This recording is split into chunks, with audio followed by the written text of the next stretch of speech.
Muito bom dia para todo mundo, boas-vindas a mais um programa Caminhos do Espiritismo aqui no canal Paz e Bem.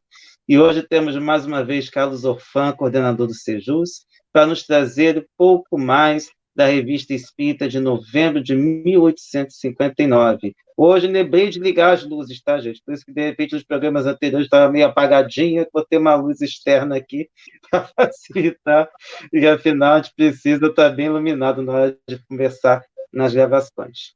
Então, gente, hoje a gente vai trazer um personagem muito importante, é considerado por muitos estudiosos um dos precursores da doutrina espírita, que é o Emanuel Swedenborg. E aí, Ofan, o que nós temos sobre Emanuel Swedenborg que Kardec resolveu trazer na Revista Espírita de novembro de 1859? Ele resolve aqui falar um pouco dessa figura, né, pela sua importância, e falar um pouco da experiência, tornar isso mais publicar, mais público, né, de um conhecimento maior das pessoas, né, me parece, né, a intenção seria essa. Ele vai lembrar aqui um pouco de Emanuel Swedenborg, dizer que ele era sueco, né, nasceu em Estocolmo, em 1688, e faleceu em Londres, em 1772. Portanto, no século anterior ao de Allan Kardec, né? E por que se costuma dizer que ele é um dos precursores e tal?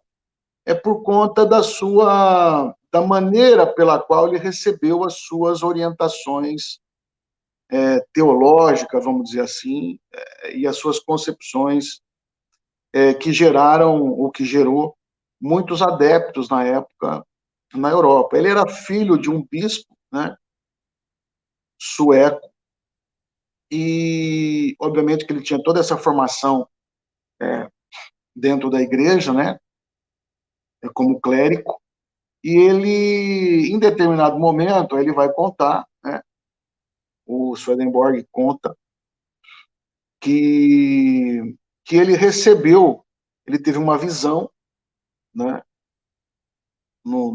depois que ele tinha comido bastante, é uma coisa interessante, né?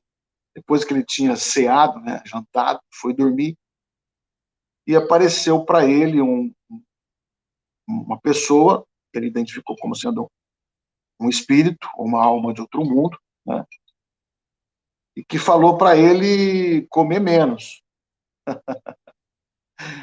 Tá bem atual essa coisa, né, Felipe? Se algum espírito familiar tivesse que falar comigo, acho que com você também, diz, ó, come menos, você tá meio gordinho. Então, dei esse conselho para o Swedenborg.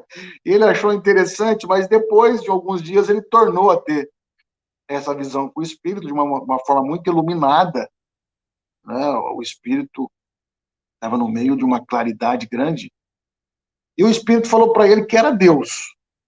Ah, eu sou Deus, né? E quero que você faça umas coisas aí, quero que você escreva. Tá? Que a sua missão é passar para as pessoas alguns ensinamentos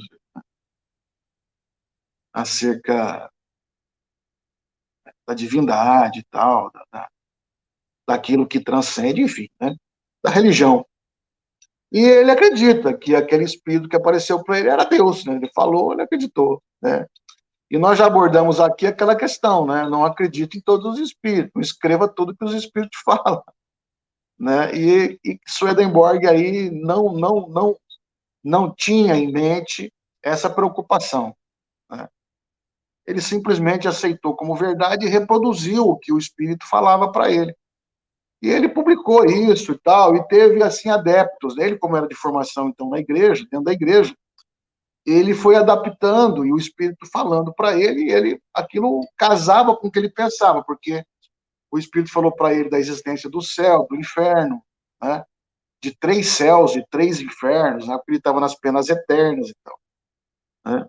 A diferença aí é que ele acreditava na comunicabilidade dos espíritos, porque, afinal de contas, se bem que ele achava que era o próprio Deus ali, e tinha falado com ele, né? E, enfim, aí ele é bastante acompanhado no seu raciocínio teológico na época, né? Mas o que Kardec, então, vai falar sobre isso é que ele depois ele aparece, ou melhor, ele dá uma comunicação na reunião do próprio Kardec, né? Na Sociedade Espírita de Paris, né? Sobre a personalidade de Swedenborg, depois vale a pena as pessoas consultarem mais, para compreender um pouco mais, entender um pouco mais essa questão da teologia ou da filosofia, uma mensagem teológica aí de Swedenborg, que foi muito famoso na Europa na sua época. Tá? E a não ser que o Felipe também queira colocar alguma coisa mais sobre essa personalidade. Felipe? O Swedenborg é um caso realmente muito interessante, que ele, inclusive, não somente foi muito impactante para a época, como durante muito tempo, inclusive, se alguém por um acaso acompanha nossas lives, tem todo um trabalho que foi feito dentro da Federação Espírita Brasileira de absorver parte da doutrina do Swedenborg. Então, tem os chamados Swedenborgianos na história do movimento espírita brasileiro, mesmo que ele não seja exatamente um espírita, mas pelo fato de ele ter sido esse médium, primeiramente ele era um polímata, algo que é muito difícil às vezes de explicar hoje. Eu acho que seria muito difícil alguém ser um completo polímata hoje, porque o nível de conhecimento hoje é muito maior do que naquela época que o Swedenborg esteve encarnado.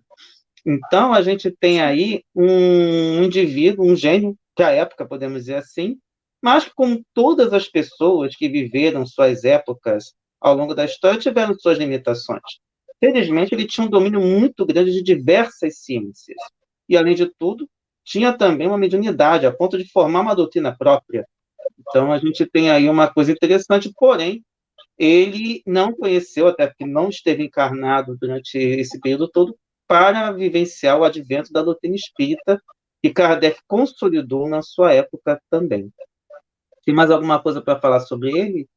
Exato. Depois, o importante falar sobre sobre ele agora na sequência, que tem um subtítulo pequenininho, Comunicação de Swedenborg na sessão de 16 de setembro de 1859.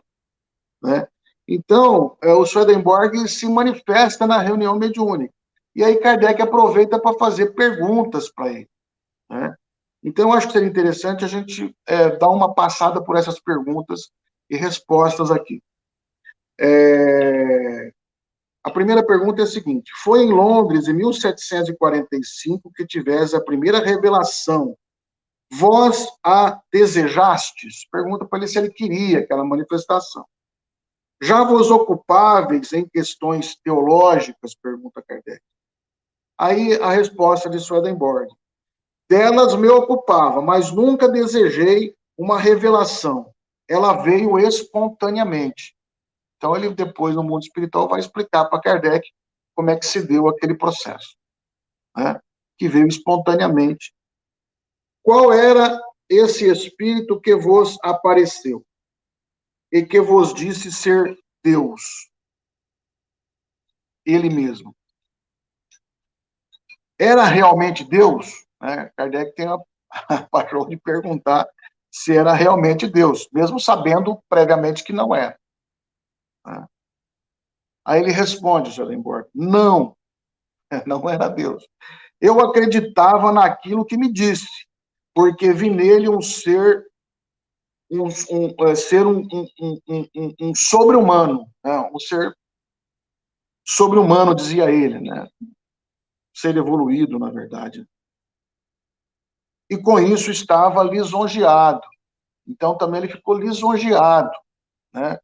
Isso também é bom a gente fazer um parênteses aqui, que os médiuns, sobretudo, esses médiuns mais ostensivos, eles não podem se sentir muito lisonjeado, porque daí a vaidade e a a exacerbação da vaidade é um pulo, né? E esses nossos, como é que fala? Vamos dizer, defeitos assim, morais, a vaidade exacerbada, o orgulho e tal, nos levam a problemas espirituais, né? Os espíritos se aproveitam dessa vaidade nossa e tal para falar bobagem para a gente. E a gente acredita, como fez Swedenborg. Por que tomou o nome de Deus? Ele fala, para ser melhor obedecido. Então, como ele queria ser obedecido, ele disse que era Deus. Né? Pode Deus se manifestar diretamente aos homens? Pergunta para Swedenborg. Ele fala, certamente ele poderia, mas não o faz. No entender dele é assim. Portanto, ele o fez um tempo. Portanto, ele o fez um tempo, quer dizer, se manifestou aos homens, sim, nas primeiras idades da Terra. Então, ele vai aqui repetir um conceito lá de trás da igreja, né, do Antigo Testamento, que era Deus que se manifestava direto aos homens, né, diretamente aos homens. E aí, Felipe, é que eu fico para dizer o seguinte, eu acho que cabe sempre uma observação. As pessoas abrem a Revista Espírita de Allan Kardec e vê isso escrito aqui, né, vai dizer que Allan Kardec está escrito na obra espírita que Deus se manifestava aos homens nas primeiras idades. Né? Portanto, que a gente precisa estudar muito a doutrina espírita, contextualizar e relativizar. Porque aqui está escrito uma pergunta e uma resposta de Swedenborg.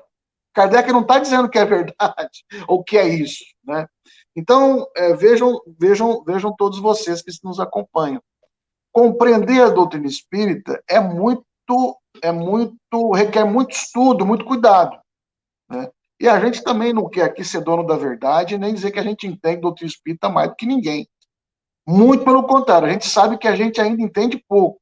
Tem coisas que a gente precisa se aprofundar para compreender. Né?